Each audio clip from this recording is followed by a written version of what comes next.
All right, welcome back, Keepers of the Flame. One more video for the day. So I talked a little bit about being able to read the energies, right? And that has a lot to do with getting safe in your body. If you're not safe in your body and your central nervous system, the energy is going to be really cloudy and you're going to feel really wonky and kind of leery of it. And then you're going to have to go investigate, which is going to make you even less safe in the body. So what we can do to kind of investigate that now, spiritual channel, energy channel. I know I cover. That's the thing is like I don't want to be one of those. Just meditate. It'll be fine.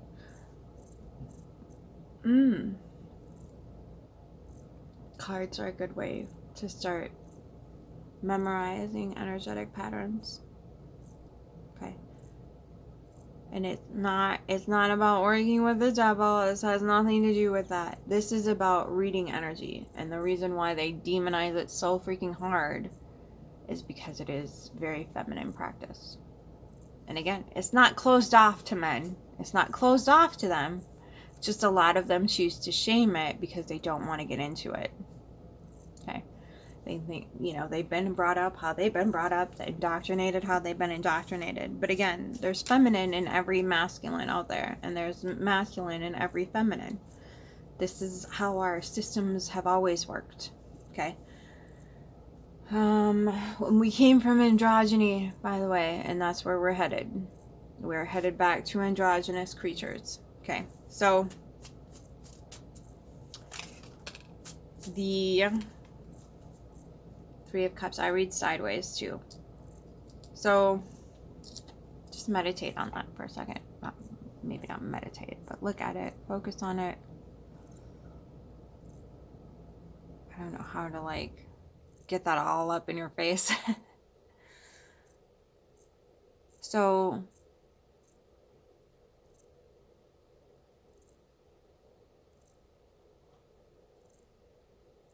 just sit with it for a second. Are you one of those little birdies? Maybe you're the sun. Maybe you're the branch. Maybe you're the frame on the card. Maybe you're the liquid in the cup. Okay, so again, the energetic pattern, what you're resonating with about the card. Do you feel like you have a community you can talk to? Bring things into the light with. Say, this has been wandering around in my subconscious. What do you folks think about it? Okay, that sort of feeling sensation. And the 3 is the number of the sacred, the son, the father, the sage, the maiden, the mother, the crone. Okay. Crone means crown, by the way. Not old hag, although I don't mind the word hag myself. Okay. But then you've got, let's see, contrast, 9 of Swords. How do I get better light in here? So how do you perceive this one? How do you feel about your body with this one? Are those your eyeballs? Are those other people's eyeballs? Is that even a human eyeball? Where did that claw come from? Is it rotting? Is that why there's maggots there? What's going on with those big swolls sticking out everywhere? So that's how I read the energy, rather than say to myself, I know exactly what this means according to, what is his name? Rider Wade, or whatever the heck it is. Because again, he's very much attached to some patriarchal nonsense. Okay. It's just an energetic read. You just read the card energetically. You don't have to go back to that narrative. If it calls to you, do it. Because that's how your body wants to read it. But for me, I don't. Lilith and Capricorn over here, Keepers of the Flame. Rebel to the end. Okay? So, how does that feel though? Like, does that make you anxious, or does it make you curious, or does it make you want to say, I'd really like to not feel that energy. Right? So so sit with it and ask it, how can you go away? If I don't want to feel this energy, rather than, oh, I don't know what you're talking about, Nine of Swords. Say, okay, Nine of Swords. How do I make you go away? How do I get safe in my body? So that way I can get a good night's rest. I can be content in my own skin. I don't have to be constantly outsourcing. Okay? Outsourcing. If you think about it, that's mental energy coming in with a sword to poke you. That's from the outside. So why are you letting those swords poke you? How did they get there?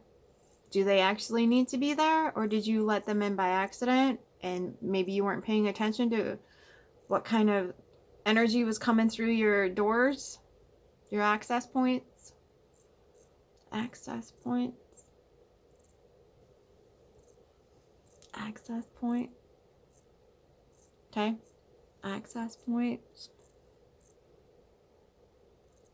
So how do we get that on a better path?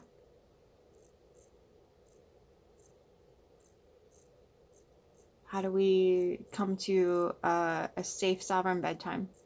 How do we get better sleep? What modalities can we use to do that?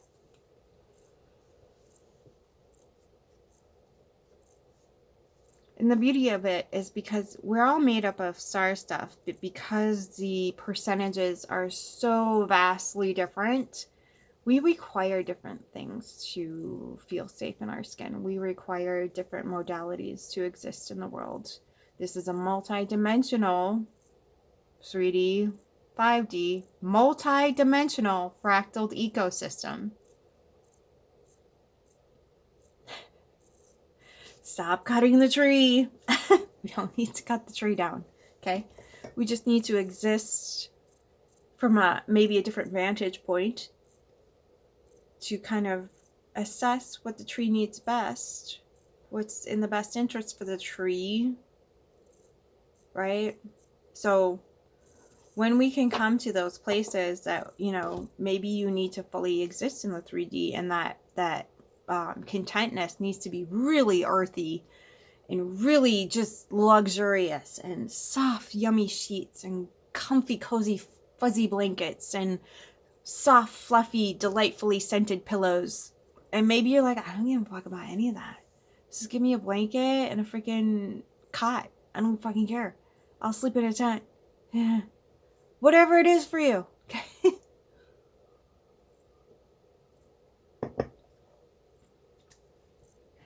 Everyone has different things that make them feel fulfilled. Sleeping in a tent is nice, but having a warm, cozy bed is delightful as well, right? And so there's different preferences for different people. And some people like to experience more than just one of those things. Some people prefer like just a little, not necessarily like a cot, but like a little couch that like folds up during the, some people like a full bedroom set done to the hilts and all the comfy cozies and whatever and their favorite colors and yada yada yada. And there's certain colors that are best for you to sleep in and on and around. And those fluctuate and change based on what's happening in your life and planetary and blah blah blah blah blah. Okay, but all these different modalities exist. So exploring them and figuring out which one works best for you. That's how you read energy. What resonates in my system? What brings me joy? What brings me comfort? How am I living my life in that modality? Am I avoiding looking at those things because I'm avoiding myself? Am I avoiding my pleasure? Am I avoiding my joy? Am I avoiding those things because they feel dangerous? Back to the first video. A lot of times when we live around too much masculine energy and it is all pervasive and toxic, they will kill your joy. Absolutely, they'll kill your joy. And they will go to no lengths or all lengths. They will go to all lengths to make sure you have no access to it. They cannot stand it and seeing it. Like, I don't know what it is. I didn't create the system, but I do know that like there are some people out there that cannot stand it, because joy means that you're safe in your system, and they do not want that. They have been programmed since birth to not want that, especially with the, you know, the severing of the tip at the birth. Okay, they're not allowed to be safe in their bodies. They've been downloaded that since day one. How dare you even? Okay, so when that system is constantly running in your background, and then all of a sudden joy pops up, or the opportunity to receive joy, have access to joy, get joy for yourself, oh, the outrage. And if you're a woman, you know exactly what I'm talking about. Oh, the fucking outrage of a woman safe in her system. Oh my good God. Yeah. Yep. I will sit with you and burn in that. Absolutely. I don't know what exactly gets triggered in the mental realm, in the whatever the hell it is for them, but wow, do they get irate, absolutely livid, to the point of physical harm in some cases. But they will then actively create circumstances that put you at risk and danger, or threaten you, or belittle you, tear you down however they need to. Okay. So that is a major masculine issue. And I mean, like yesterday I watched a video about women being poisoned by their mates. And that's another thing, is like, that's an energetic pattern that needs to be learned how to read. Okay, and that, you know, comes with the territory. Don't tell everybody what your allergies are, if you have any. Just, I was like, I'm curious. So death, and this is, when you can look at this, when you can sit with that knowledge and whatever else, and say, okay, rather than running in fear and sticking my face in the sand, I'm gonna come back from this. That little part of me just died, right? That little aspect of trust, if you will, that aspect of allowance, that aspect of blindness, naivety, maybe might be the right word, has just died, right? It's dead. And yep, we see a lot of women out there toting around dead animals. I mean, if you read energy, you can see it. They tote around a lot of ways in which they've been forced to, you know, not able to exist how they need to in the world, and that is a death. That is a death. When you are deprived of your primordial nature, that is death. And you're toting that around with you. The thing is how do you let this beautiful little creature here be returned to the earth, and then allowed to compost for something new to grow?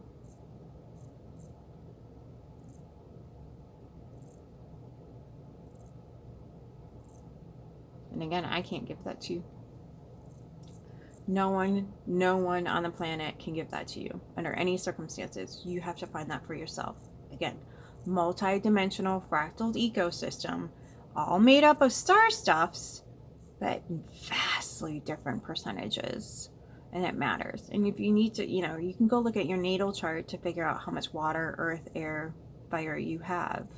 That might give you some insight as the best elements to work with that you have put the most power behind, or the elements that might be lacking a little bit in order to receive the best supplementation and support. I have a very little earth in my chart, and I can tell you right now that playing in the dirt and standing on a mountain are one of the most fulfilling things that I've ever done in my life. So maybe find that. So if you're lacking water in your chart, learn how to like get into some water. You know, if you can't do that right away, maybe get in a bath, or, you know, shower. Put your hands in a sink full of water, splash your face, see what happens. Again, I'm not guaranteeing it's going to work. That's being your own scientist, experimenting with your modalities. Okay, whatever is going to cleanse you of that and bring something else to life in its place. Because every time something is allowed to die, when you let it go willingly and you're not carrying it around behind you, and it's not globbing onto your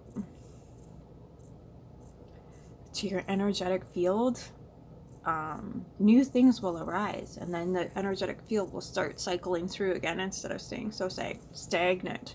Okay, and stagnancy is kind of hanging out right now because we are in a chrysalis collectively with the planetary, just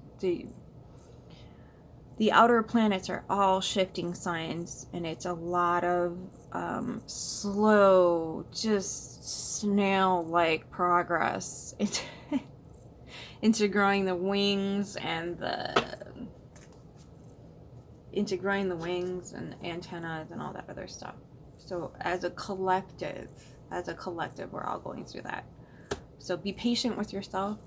Give yourself grace and gratitude for still being here, doing the fight thing, having that drive to still be here, having that spark, holding the flame. That's, you know, essence of life. And it is overwhelming at times, absolutely. So give yourself some grace for that too. Say, you know what, I'm really exhausted today. Fuck this shit. That's okay. That's happening a lot right now because there's so freaking much to deal with. We're going through every single freaking revelation on the planet, right? Every single like, there's nothing of the old world is going to be brought into the future. Okay, and I'm sick and tired of calling it New Earth.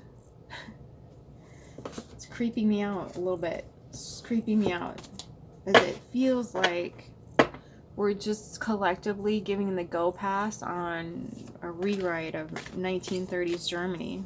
I'm not kosher with that. Just saying. Alright, what time is it? Alright.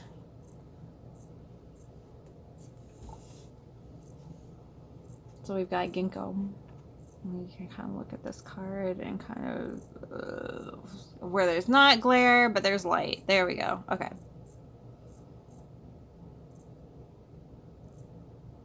So kind of get a sense of what it means, what it feels like for you. What are those symbols? That's a ginkgo, for those of you who don't. Oh, that's a tree. Beautiful little tree. Oh my god, they're so cute. They're so glorious. Just absolutely adorable. I remember the first time I really like looked at one, I was like, oh, I want to plant one of those in my yard. They're just so sweet. The little fans are just, they're so beautiful. I just could not get over it. I think, yeah, I stare at a lot of things when I get into it, and I really want to kind of feel the energy, absorb the energy. I kind of stare at it like a little kid. So, you know, working with the energy of the planet, not just, you know, cards and whatnot, not just crystals, right? Worry stones, those are a nice little soother thing. They're so, you know, you can get the polished ones or like the not so polished ones. You know, they're like smoothed out, but they don't have any what feels like polish on them. And I think this one's sugarite. Sugarite's good for kind of dousing the electromagnetics around you, especially 5G. You know what? I'm not quite sure. This might be an agate. If you know what this one is, let me know. It was a gift. The person who gave it to me didn't know what it was either. So, resonate with that for a moment and notice that there's planetary attachments to this. So Mars and Uranus. Okay.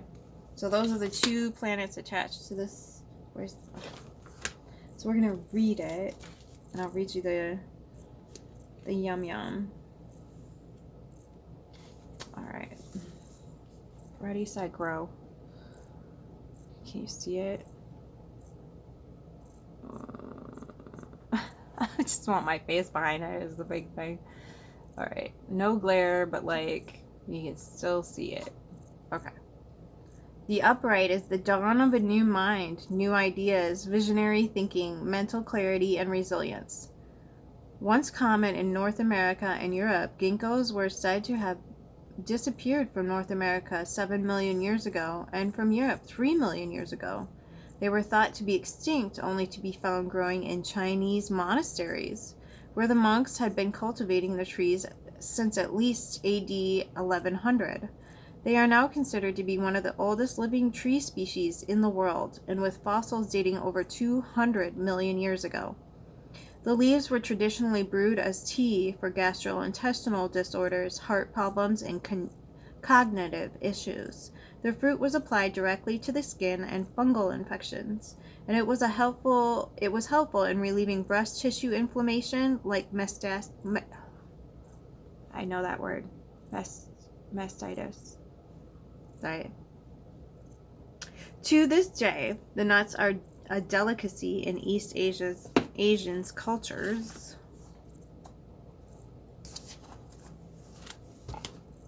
And are consumed in small amounts, toasted or fried. They are also used medicinally to relieve breathing problems, asthma, and bronchitis. Ginkgo has withstood millions of years of challenges, symbolizing strength, resilience, and survival. Archetypically, Mars represents strength, courage, endurance, survival, action, and primordial energy, all characteristics that Ginkgo has embodied across time. Like the transmitter of higher energy, oh Jesus, Uranus, Ginkgo is stimulating and an initiator of action and an invigorating source to the mind.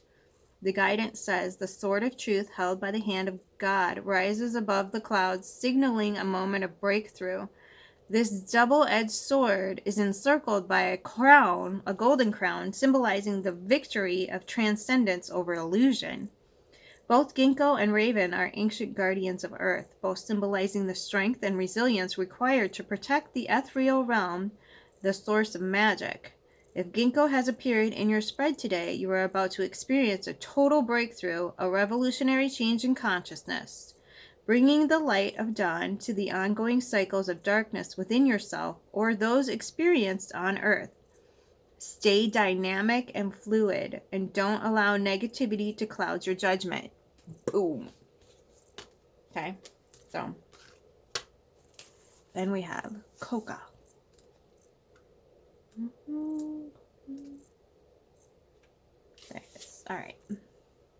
I'll give you a second to look at it though first. There we go. Let's see it better.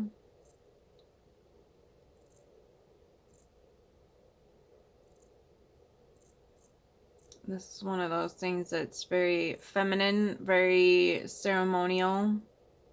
Obviously, as you can see there. And it's interesting that the sword is now pointing down to the earth as if she's going to stab the earth with it rather than up in the sky. I just want you to see the contrast in this. Because I was just shuffling the cards and this is what came out. And Uranus is, I think, moving into Gemini here shortly. But notice the Mars and the Venus that just passed over Pluto. Or, is still passing over Pluto. I think, let me look at the calendar quick, but look at those two things. I'll hold them up so you can kind of see what's going on there a little bit. And the landscape is a little bit similar. So today's the 24th. I think the peak of Mars over Pluto is on the 27th.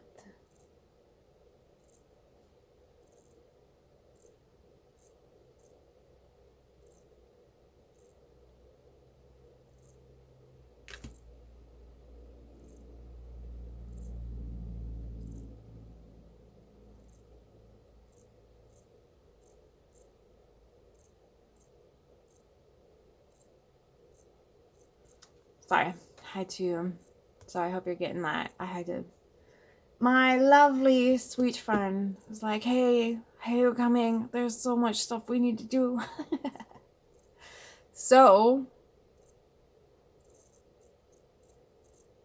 getting into that, like, it feels like God and Goddess over here. Just saying. Masculine and feminine working together. Blasphemy, I know. Okay, so let's read that card.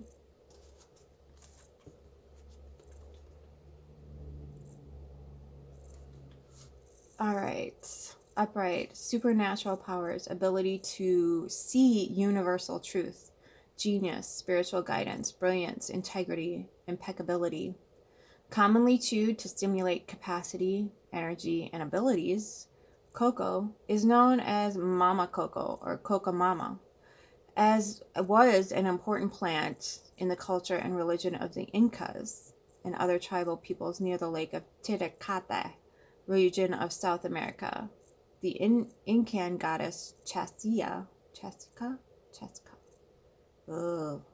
sorry for butchering that, was linked to Venus and depicted holding sprigs of cocoa, embodying the power and fruitfulness of love. Places where cocoa grew were considered sanctuaries where all humans should worship the gods. Priests tossed leaves of cocoa into the air for divination, worship, and to ask for permission from the entities of the cardinal directions. Cocoa was considered so sacred that the shamans never consulted the oracle without first chewing. Cocoa leaves and entering into a trance with its spirit. When consulting the oracle, they often threw the leaves on the ground with powerful intention to then analyze the divinatory meaning, much like the yarrow with the I Ching. They used to do the same thing with yarrow leaves. They'd throw the yarrow leaves on the ground and then would interpret the I Ching energies. For thousands of years, the Querco, among many other tribes in the Andes, have ingested cocoa to increase their energy to work and general vitality. Cocoa allows them to walk long distances without food and live more easily in high altitudes. They are very aware of the many curative properties of cocoa and use it in poultices, salves, compresses, and teas. Cocoa is ruled by Uranus as one of its nature's greatest energizers and stimulants. It moves through the body like electricity, pulsating and nourishing the nervous system, bringing a mental stimulant that activates the extrasensory perception, great clarity, and the genius within. It also is a trademark for Uranian plants. Uranian and Aquarian plants alike, cocoa profoundly stimulate the imagination, attuning us to our ability to surrender and spontaneity and the insightfulness of the present moment. The guidance. The mighty jaguar is the spirit animal to many great medicine peoples in the rainforest. The jaguar has been guided. Sorry, I thought I had it upside down for a second. I'm like, oh shit, sorry. The jaguar has been regarded as one of the fiercest protectors of the sacred and seen as a bridge to the upper worlds or the messenger from the realms of spirit. Cocoa's lightning-like energy has appeared today, signaling the piercing clarity, foresight, and power you have available to you right now. Jaguar Spirit rewards you as you, okay, it says it rewards you as you stay true to your integrity in moments where you could easily give it away. Don't reject innate gifts you were born with. Cultivate them and don't shy away from their magnificent power. The power of Jaguar is the greatest shaman, able to assist in soul work and journeying to retrieve aspects of your power that have been forgotten or remained latent.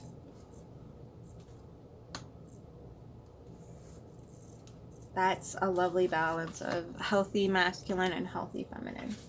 And they're both Uranus, which rules Aquarius, which we just had a lovely little parade of planets have a consult with Pluto, the god of the underworld, god of death and rebirth. Okay, each one of those planets, Pluto's in Aquarius, and Venus, the Sun, Mercury, Mars, all going to have a conversation with Pluto about how to move forward in apparently very new and invigorating ways, which, yeah, we should all tap-a-roo in and maybe start movements in our own community, grassroots. Okay, that's what this whole thing is about, guys. Coming into this and sifting through our systems, what's actually going to work, rather than, oh, they've done this in the past, clearly it's not working, darling, we need to come up with something different.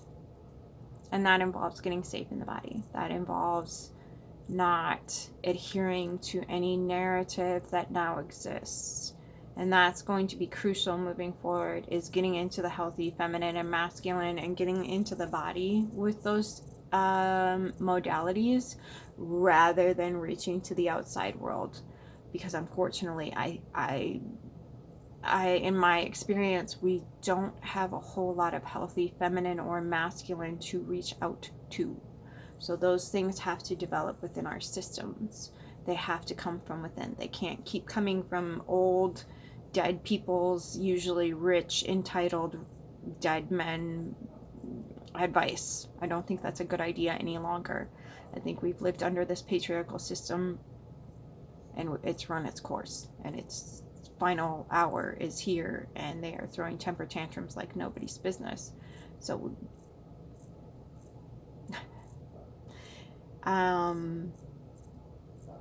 rather than parent them through this, they need to learn how to parent themselves. And so through this, we can comprehend how we have let patriarchy overtake all of our systems and structures and create this as the outcome for having those systems in place. Okay, this is the fruit. This is why they don't want you to touch the fruit. So let's create a different tree. I love you. Keep your flame.